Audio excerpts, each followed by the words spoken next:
కలిసి మధ్యాహ్నం చేపలు వీడియో పెట్టినా కదా నీకు, వీడియో చెప్పలేదు. కొత్త ఛానల్ పెట్టిన ఇప్పటికి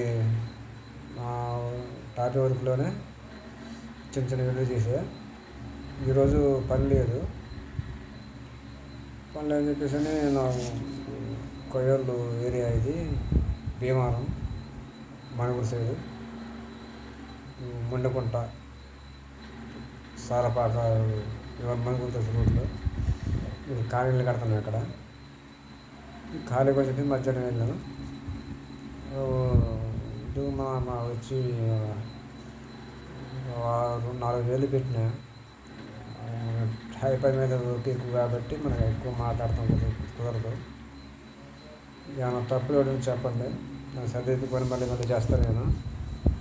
నేను అనుకున్నది గోస్ట్ చేద్దాం అనుకున్నా. నేను ముస్లిమ్స్, నా పేరు Jani channel, SK Jani channel. మీరు ఇక ఎంకరేజ్ చేస్తే నేను ఆడదాకా వెళ్తా. ఎంకరేజ్ చేయండి. మధ్యాహ్నం మాట్లాడుతున్నా కుదరలేదు. ఆయన ఇసురు వల్ల వేసిండు, ఇసురు వల్ల మరి ఎప్పుడైనా వేసినప్పుడు ఒకసారి గుంపు వచ్చినాయి. అదే చేసిన తర్వాత మళ్ళీ ఆయన వీడియోలో కనపడకూడదు, వాళ్ళు ఇక ఇబ్బంది కదా అని చెప్పేసి ఆయన చూడకుండా తీసా. ఒకసారి తీసేటప్పుడు మళ్ళీ ఆయన చూసేటప్పుడు మనం ఆవిడ బంద్ చేసా. చెప్పారు ఏమన్నా తప్పులు ఉంటే క్షమించండి. మళ్ళీ వీడియో చేస్తారు. కొంచెం చిన్న చిన్న చేసిన తర్వాత అప్పుడు నాకు కూడా కొన్ని ఉన్న కెమెరాలు అవి కావాలి కదా. వర్షాకాలం వచ్చి 40 రోజులు 15 రోజులు పనిచేసా. మళ్ళీ అక్కడ చూస్తే 40 రోజులకి 15 రోజులు 6 రోజులు వచ్చినాయి ఖర్చులు పోగా. వర్షం వల్ల ఆగిపోయి మొన్న మళ్ళీ 4 రోజులు ఒక స్లాబ్ పోసినాం. అప్పుడు వీడియో పెట్టిన కానీ డీటెయిల్ ఏమైనా చెప్పలే నేను, క్షమించండి. నాకు కొత్త కదా, నాకు ఎక్కువ మాట్లాడను. నేను కూడా ఒంటరిని అయిపోయినా. భార్యలంతా వాళ్ళు మన నాకు వేసిన డబ్బులకి మొత్తం తీసుకున్న వాళ్ళు ఇష్టం వాళ్ళు వెళ్ళిపోయారు. దూరం అలా పక్క ఊళ్ళో ఉన్నారు. 1,40,000 బండి కొన్నా, తీసుకుపోయి వాళ్ళు పోయిన బతకని చెప్పేసిన పిల్లగాళ్ళు, 2 మగపిల్ల కాళ్ళు. పెద్దడు 27, చిన్నోడు 18 నడుపుతున్నా. పేర్లు చెప్పలేండి. అయితే చేపలు మొత్తం మీద 2 కిలోలు పడ్డాయి. 1 గంటన్నర 2 గంటలు.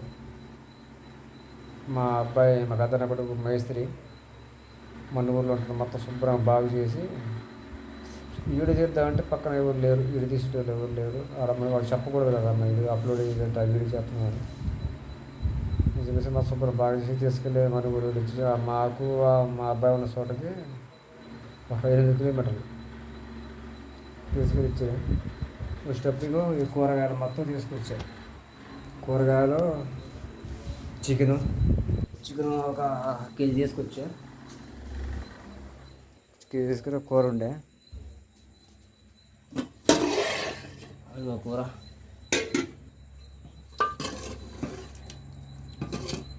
నేను చూసిన మా పక్క వాళ్ళు మాకు కొద్దిగా బియ్యం లేనప్పుడు బియ్యం ఇస్తారు. ఈ చేపలు అయ్యేప్పుడు తినేసాను స్టప్కి. అది కొద్దిగా మిగిలింది, తుక్కు అయిపోయింది. మా వాడిని కూరగాయలు అవుతున్నా లైట్గా ఉడకపెట్టి వచ్చమని చెప్తే మొత్తం బాగా ఉడికిన దాకా ఉమ్మకిచ్చాడు. నేను వచ్చి ఫ్రై చేసేటప్పుడు తుక్కు అయిపోయింది అన్నీ. ఆయన ప్రభానికి వంట రాదు. నేను మార్నింగ్ 5ంటికి లెగుతా.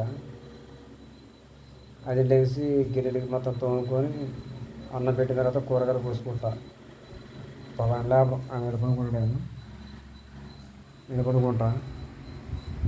12ంటికి లెగుతా. నాన్నగారు రాదు, అమ్మ నాన్న లేరు నాకు. అందులో నాకు ఎవరు సపోర్ట్ లేరు. భార్య పిల్లలు దూరం అయిపోయారు చిన్న గొడవల వల్ల. నేను అక్కడనే నేను డబ్బులు ఖర్చు అయి పెట్టలే. ఎక్కడ 10 డబ్బులు అక్కడే ఉన్నాయి. వాళ్ళు ఏంటంటే బ్యాంక్ పుస్తకం మా పిల్లగారు పడేశారు. మా పోలవరం డబ్బులు పడితే మళ్ళీ పడతాయి. మధ్యలో పోయి బ్యాంక్ కోసం రెడీ చేసుకుని రావాలి. ఆయన పనికి వచ్చి ఎక్కపోయినాడా. ఇది చేసేటప్పుడు కాలు వల్ల సాయంత్రం పూట పని చేసుకుని అలవాటుగా అక్కడ పోయింది. అయితే ఈరోజు చేపలకి వెళ్ళి కాలక్షేపం అయింది నాకు. ఉన్న కాడ నుంచి ఏదో ఒక పక్క లాగుతూ ఉంటుంది. ఆ చేపలు మొత్తం బాగా మా అబ్బాయికి ఇచ్చి వచ్చిన చేపలు ఫ్రై చేసి చికెన్ కూర ఉండే ఆల్రెడీ పొద్దున్న అన్నం ఉంది. ఇప్పుడు తినేస్తాం, కష్టపడి బాగా తిని పనుకుంటాం. మిగతా వీడియో రేపు మీకు ఇదో గట్టి వరకులోనే మీకు అప్పుడు మీకు చూపిస్తాను. మీరు చదువుకోవాలి, ఇంగ్లీష్ నాకు రాదు, ఇంగ్లీష్ మీద లైక్ చేయండి. మీ పేదలు ఉన్నాయి, భార్య పెట్టిన పేదలు ఉన్నాయి, చిన్నగా చేయండి ప్లీజ్.